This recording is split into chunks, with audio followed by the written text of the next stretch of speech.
জাতীয় থেকে আন্তর্জাতিক প্রান্তিক জনপদ থেকে নগর চারপাশে ঠিক কি ঘটছে এই মুহূর্তে তা নিয়ে আমাদের আয়োজন এখন চারদিক। সঙ্গে আছে আমি তৌহিদুল তারেক। রাজধানী সহ দেশের বিভিন্ন অঞ্চলে আবারও ভূমিকম্প অনুভূত হয়েছে।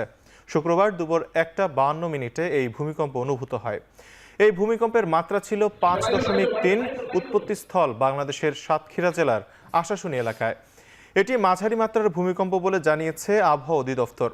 এর আগে বৃহস্পতিবার দুপুরে রাজধানী সহ দেশের বিভিন্ন স্থানে ভূমিকম্প অনুভূত হয়। এর মাত্রা ছিল 4.6। উৎপত্তিস্থল ছিল ভারতের সিকিমে। এছাড়া গত বুধবার রাতেও রাজধানী সহ দেশের বিভিন্ন স্থানে 5.1 মাত্রার ভূমিকম্প অনুভূত হয়েছে। উৎপত্তিস্থল ছিল মিয়ানমারে।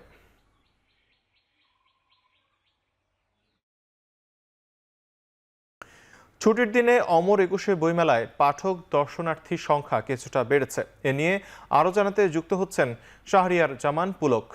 পুলক, সবে তো মেলার দ্বিতীয় দিন, বিক্রি কি পর্যায়ে রয়েছে এবং আরও জানাবেন যে পাঠক দর্শনার্থীদের প্রতিক্রিয়া কেমন?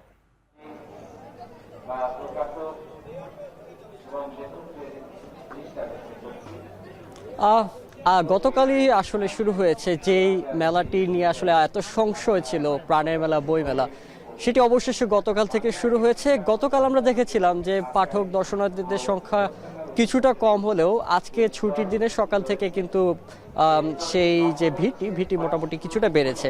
সকালে শিশু প্রহর থাকার ফলে শিশুদের আনাগোনা ছিল স্বাভাবিকের তুলনায় বেশি, এবং বিকেল যত গড়াচ্ছে তত আসলে পাঠক সর্বশ্রেণীর যে পাঠক সংখ্যা রয়েছে সেই পাঠকদের আমরা দেখছি পদচারণাও বেড়েছে।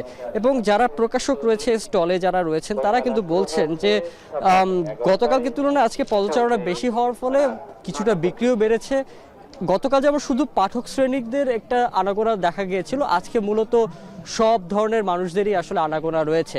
এছাড়া প্রকাশকরা যারা রয়েছেন তারা বলছেন যে যেহেতু পবিত্র রমজান মাস চলছে, সেজন্য একটু মানে গত বছরের তুলনায় কিছুটা কম রয়েছে।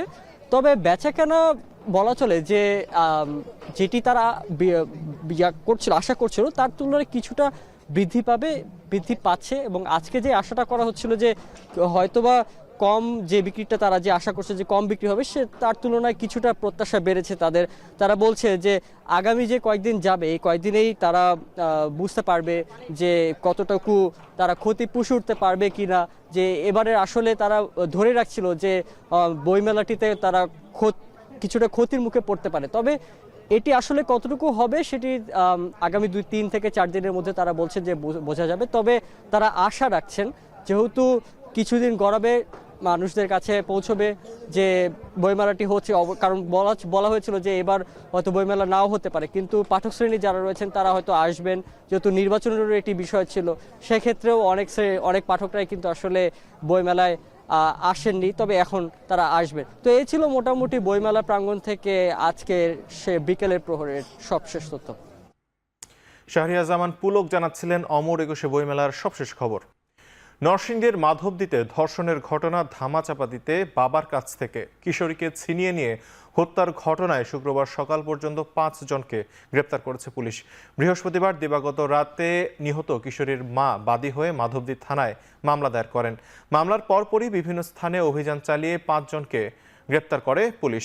নরসিংদীর পুলিশ সুপার মোহাম্মদ আবদুল্লাহ আল ফারুক জানান, বাকি আসামিদের গ্রেপ্তারে জেলা ও জেলার বাইরে অভিযান চলছে।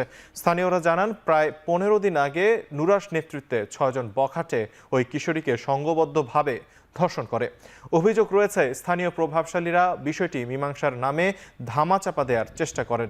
বিচার না হওয়ায় অভিযুক্তরা আরও বেপরোয়া হয়ে ওঠে।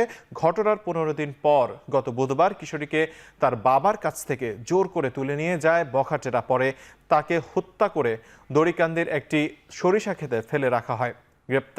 গ্রেপ্তারকৃতদের মধ্যে রয়েছে আহমদ আলী দেওয়ান, তার ছেলে ইমরান দেওয়ান সহ আরও 3 জন। তবে মূল অভিযুক্ত নুরা এখনও পলাতক। এই ঘটনায় পুরো এলাকায় উত্তেজনা বিরাজ করছে। সাপ্তাহিক ছুটির দিনে সকাল থেকেই জমজমাট ঈদের কেনাকাটা। বিস্তারিত জানাতে বসুন্ধরা সিটি শপিং মল থেকে যুক্ত হয়েছেন হাসান আল মাহমুদ। হাসান, ক্রেতা সমাগম কেমন? পোশাকের দাম নিয়ে কি বলছেন ক্রেতারা, জানাবেন।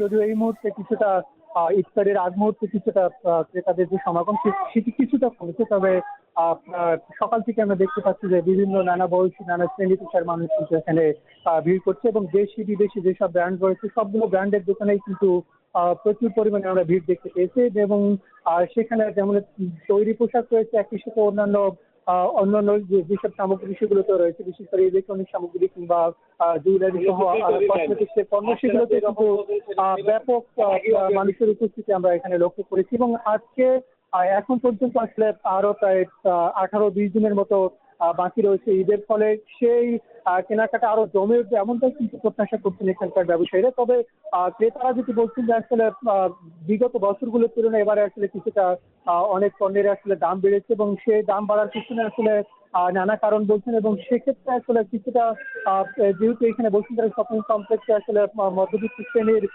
যারা সাধারণ ক্রেতা তারাই কিন্তু আসেন, এবং তাদের অনেকটা নাগালের মধ্যেই রয়েছেন বলে এখানকার যারা ক্রেতা তারা বলছেন। এবং আগামী কয়েকদিনের মধ্যে আসলে প্রত্যেকটি কোম্পানি বিভিন্ন ব্র্যান্ড গুলো আসলে তাদের যে নির্দিষ্ট ছাড় দিয়ে পণ্য ক্রয়ের জন্য ক্রেতাদেরকে আকৃষ্ট করছেন, এবং সেই আকৃষ্টের হার আরো বেড়ে যাবে বলে তারা আশা করছেন। এবং আমি আগামী কয়েকদিনে এই ক্রেতাদের সংখ্যাও যেমন বাড়বে, তেমনি আসলে বিক্রেতাদের যে ছাড় দেওয়ার হার সেটাও কিন্তু বেড়ে যেতে পারে, এবং এক্ষেত্রে কেনাকাটা জমে উঠবে আরো।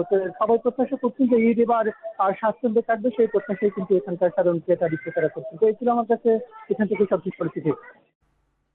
ঈদের কেনাকাটার খবর জানাচ্ছিলেন হাসান আল মাহমুদ। রমজানের শুরু থেকেই নারায়ণগঞ্জের বিভিন্ন স্থানের রেস্তোরাঁগুলোতে বিক্রি হচ্ছে নানা রকমের ইফতারি।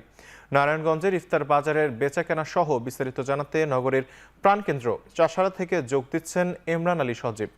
ইমরান, বাজারে ইফতার আয়োজন কেমন, কি বলছেন ক্রেতা বিক্রেতারা, জানাবেন।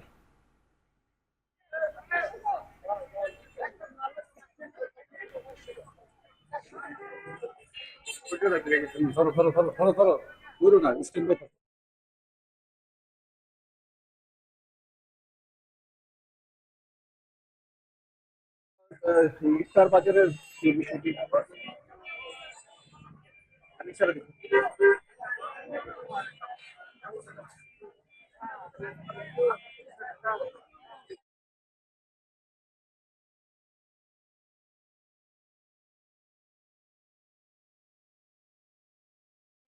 সব জায়গায় যে ইফতারের যে একটা পসরা সাজিয়ে বসেন, নারায়ণগঞ্জ কিন্তু তার ব্যতিক্রম নয়। এছাড়াও কিন্তু নারায়ণগঞ্জে যে রেস্টুরেন্ট গুলো আছে, যে রেস্টুরেন্ট গুলো আছে তার বাইরেও কিন্তু বিভিন্ন জায়গায় ইফতারির বিভিন্ন পসরা সাজিয়ে বসেছেন। তো আমরা যেমন রয়েছি এখন নারায়ণগঞ্জ নগরীর একেবারে প্রাণকেন্দ্র, যেমন দেখতে পাচ্ছেন যে এখানে কিন্তু যে শুধু যে ইফতার তাও না, ফলেরও কিন্তু পসরা সাজিয়ে বসেছেন বিভিন্ন দোকানিরা। পাশাপাশি যে রেস্টুরেন্ট গুলো আছে তার কিন্তু ইফতারের যে নানা রকমের বাহারি ইফতার কিন্তু আসলে বিক্রি হচ্ছে। আমরা তেমনি একটি দোকানের সামনে আছি যে আসলে শেষ পর্যায়ে কিন্তু এখন রয়েছে যে বেচাকেনার যে ব্যস্ততা, সেই ব্যস্ততাই কিন্তু রয়েছেন বিক্রেতারা। এখানে বিভিন্ন ধরনের ইফতার সামগ্রী রয়েছে, নানা রকমের ইফতার সামগ্রী রয়েছে। যেমনটি যদি একটু বলি যে নানা রকমের চিকেনের যে বিভিন্ন আইটেম আছে এখানে, শাহী টিকা আছে, সুলতান কাবাব রয়েছে, মুসলিম কাঠি কাবাব রয়েছে, চিকেন টিকা কাবাব রয়েছে, চিকেন পরোটা রয়েছে। এছাড়াও কিন্তু নানা রকমের হালিম রয়েছে, বিভিন্ন ধরনের নানা রকমের নানা পসরার কিন্তু বিভিন্ন বাহারি রঙের ইফতার কিন্তু এখানে রয়েছে। তো দামও কিন্তু মোটামুটি স্বাভাবিক রয়েছে বলছেন ক্রেতা এবং বিক্রেতা। তো এই ছিল নারায়ণগঞ্জের ইফতার বাজার থেকে সবশেষ খবর। ইমরান আলী সজীব জানাচ্ছিলেন নারায়ণগঞ্জের ইফতার বাজারের খবর। দর্শক, শেষ করছে এখন চারদিক। এখন টেলিভিশন ওয়েবসাইটে দেখতে ভিজিট করুন www.ekhon.tv। এছাড়া ফেসবুকে দেখতে ভিজিট করুন facebook.com/tv.ekhon এবং ইউটিউবে দেখতে ভিজিট করুন youtube.com/tv.ekhon।